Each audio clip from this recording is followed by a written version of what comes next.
You're watching Vagabrothers. And this is Uzbekistan.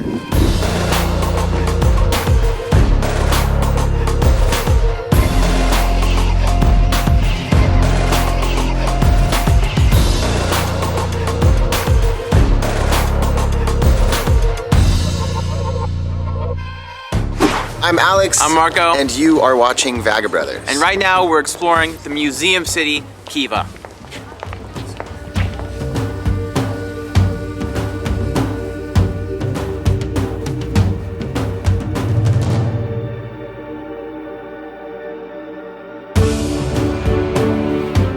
Alright guys, welcome to Khiva, or as locals pronounce it, Khiva.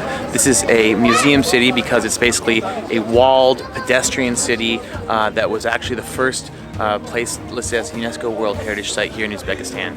Everything was founded in the 6th century, but it's extremely well preserved. There's basically no new buildings here. So staying overnight here gives you the opportunity to feel what it would have been like way back in the day.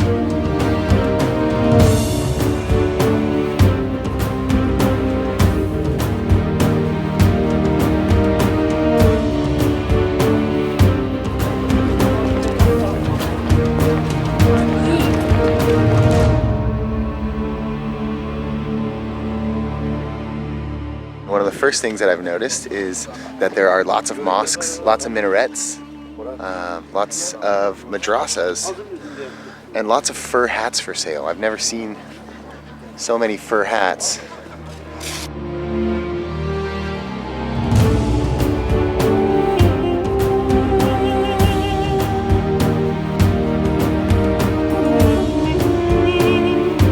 Well, to be perfectly honest with you, last night we found ourselves in the hotel with these Japanese guidebook writers, and we proceeded. No, it's totally us. We proceeded to put away 3 bottles of vodka. Far too many. Oh my God! So we're all pretty rough this morning, and we're gonna punctuate this trip with a stop in the tea room.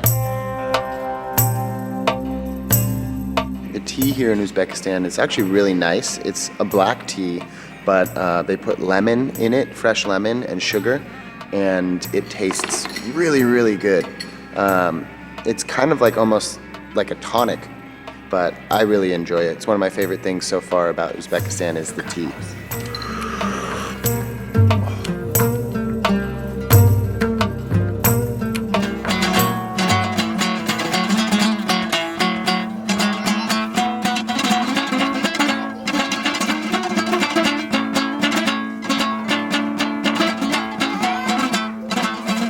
Pretty cool. Like, one of the things that I really enjoy when traveling is finding out about different musical instruments around the world.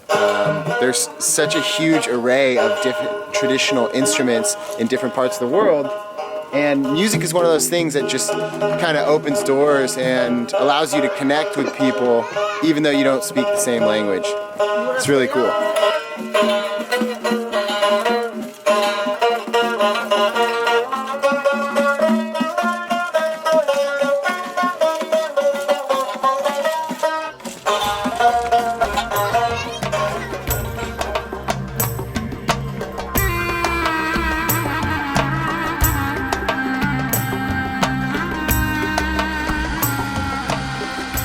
Camels were the main way of getting around back in the day, especially in this part of the world because they go forever without water. This place, the name actually comes from a well that was discovered by the son of Noah, and this was the last place to get water before you went through the desert that we just crossed through. It's very, very far to Bukhara. It's really dry, there's no water, and so this was kind of like an oasis and like a rest spot.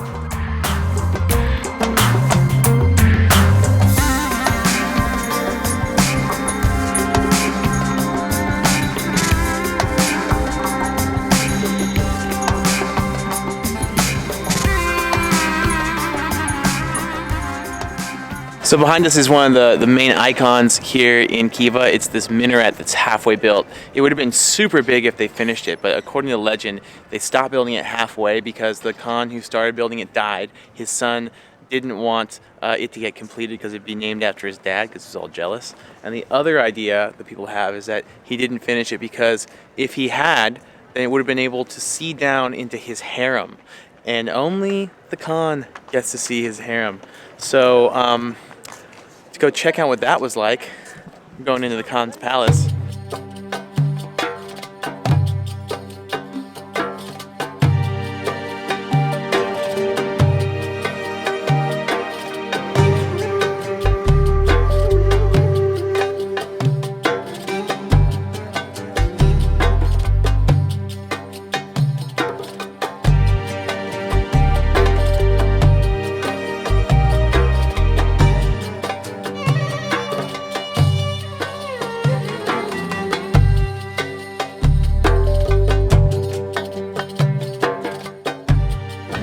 We have made it to the top of the city walls. We're on top of the summer palace. The ruler of this city had two different palaces, one for the summertime, one for the winter. To be completely honest, they kind of look the same, but it's cool. It's definitely, it feels like, you know, time travel. We're on this big walled city. It's got like wattle and daub, you know, the bricks are kind of made from mud and from straw. And it's really interesting to be up here. We're getting a great view of the city. We've been roped into many a photo with some of the locals. I think we're kind of a tourist attraction at the moment. But when you come out to places like this that are pretty far off the beaten path, that tends to happen.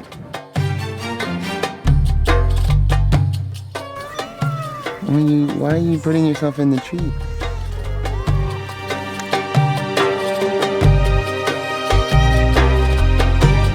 So this is the Emir's harem. It's where the king lived along with his 4 eligible wives and about a couple hundred other women in what's known as a harem. It's kind of like an Arabic version of a bordello, but it's more than that because the king would live here with his entire family, and the women who worked as basically the concubines also helped raise the children. It was everyone living together. Might have been kind of awkward for the wives, but I'm sure the Emir was having a pretty good time. These are all very sumptuous and opulent, and you know, the contrast to that is that these emirs who lived here had this very fierce reputation for being brutal. And so you have like the soft side here and then the hard side that was in battle. This town in general had a reputation for being very, very wild, lawless, a place where there were marauders and there was a slave market and there was all this warfare. And that kind of reputation lasted, this being like a Wild West town, until like the 1800s. The Russians took over. This became part of Tsarist Russian kingdom, and they kind of put more law and order on the place. These days it's very mellow. There's hardly a soul in the street and there's not much nightlife going on, so I think its wildest days are in the past. But in terms of a place to come and explore, I think this is going to see a lot more tourists very soon.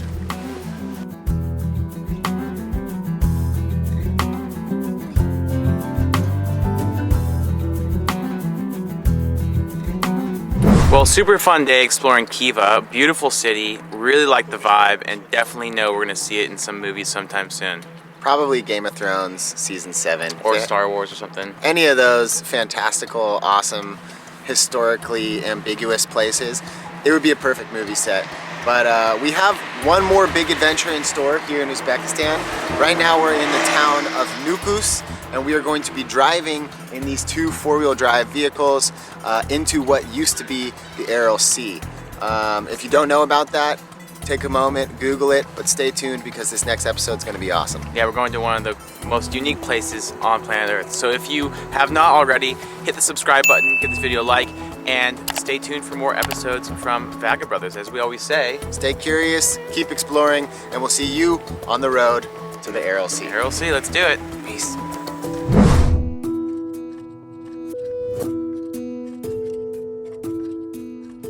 We've been looking on, you know, Google Maps to just try to put into perspective where we are.